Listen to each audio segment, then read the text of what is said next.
Action! Are you ready for some action today? A movie without action is really boring. And a movie with a lot of action becomes very interesting for the viewer. And what's a corporate without any action? A corporate with some action, not too much action, with some action gives a shareholder some confidence about the management of the company.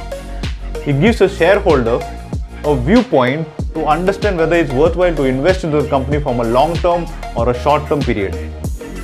A lot of things, a lot of decisions which the investor can take based on corporate actions itself. Now, these investors are broadly classified into three categories, in my opinion. The first set of investors are focused on the fundamentals of the company. They analyze the profit and loss statement, they analyze the balance sheet, they analyze the cash flow statement.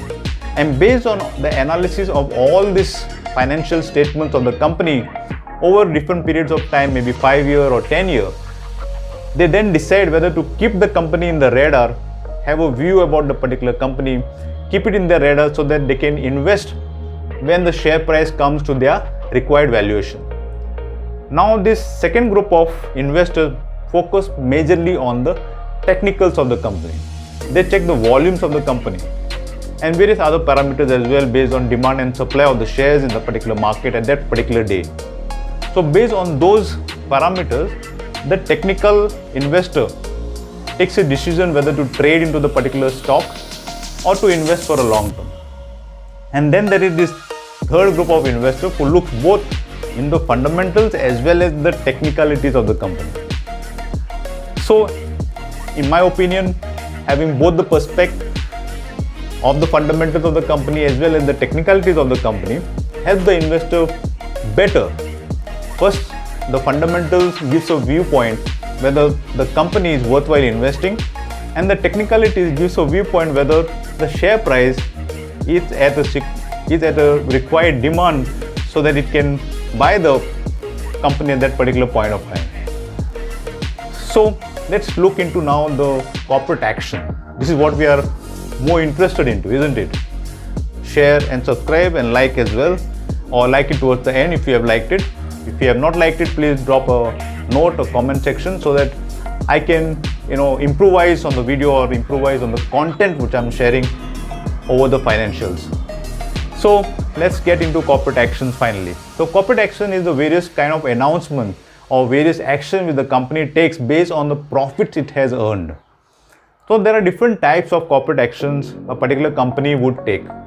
The first type of corporate action is dividend action. So based on the surplus profit whatever the company has earned, the company decides to share some portion of the profit to its shareholders. So there comes the ex-dividend date. Based on the X or the X record date, if you are invested before the record date or on the record date, if you are still invested in the particular stock, you will be eligible for the dividend. Otherwise, sorry, not.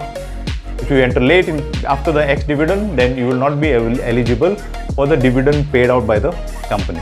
So you need to take care of that particular line.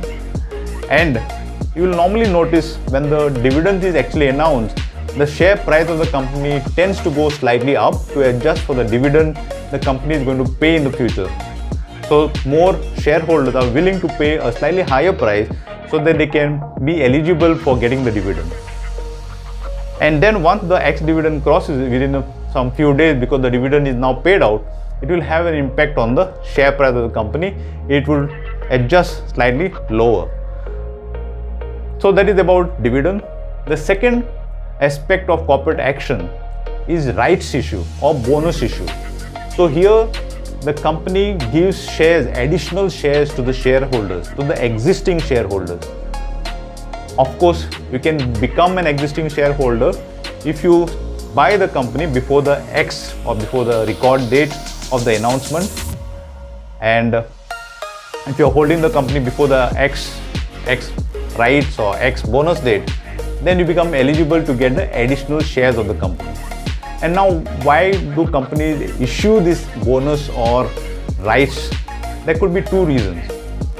One of the major reasons is they want to issue shares so that they can wipe up some of their debts.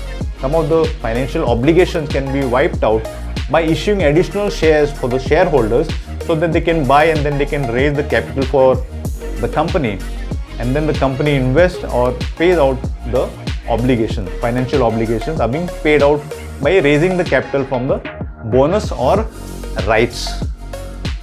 So when bonus or rights shares are issued, the share price of the company goes down. So normally when the company issues a bonus or a rights of the company, they usually issue for a discount. And when the discount price is issued, the actual share price of the company also reduces. Thereby it increases the share capital as well. So these are the things that this particular corporate action can have on the share price of the company. So now that we have understood about rights and bonus, let's see about splits. So when you talk about splits, as we understand, the share of the company split, the face value of the company is split. For example, if you have a share which is of a face value of 10, then the company might split the face value into 5. So thereby you get for every share you're holding, you get an additional share.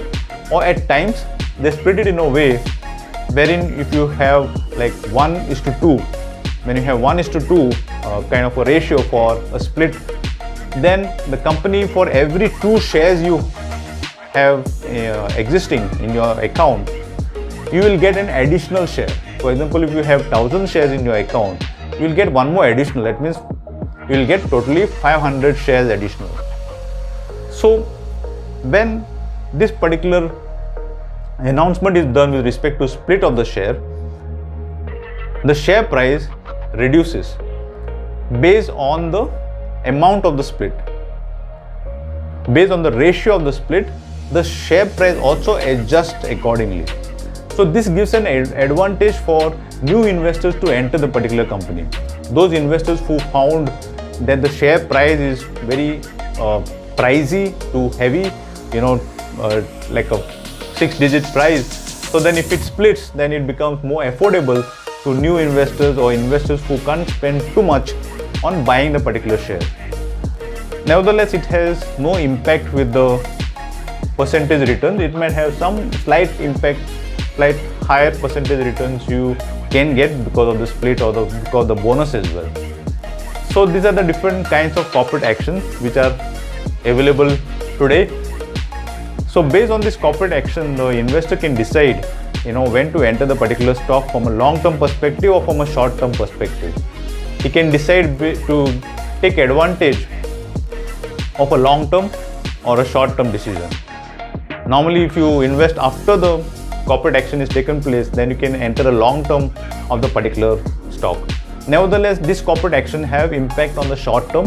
From a long-term perspective, the percentage returns would mainly be based on the fundamentals of the company.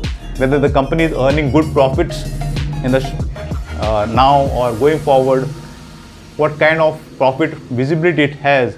Based on all those aspects, then the company share price goes high. So corporate action have impact on the short term, but from the long term perspective, corporate action really don't matter a lot. But yes, it gives some visibility to the shareholder with respect to the management. How are they taking care of the shareholders? So this is all about corporate action. If you have liked it, please share and subscribe as well. And see you forward in my next particular financial education. See you. Bye.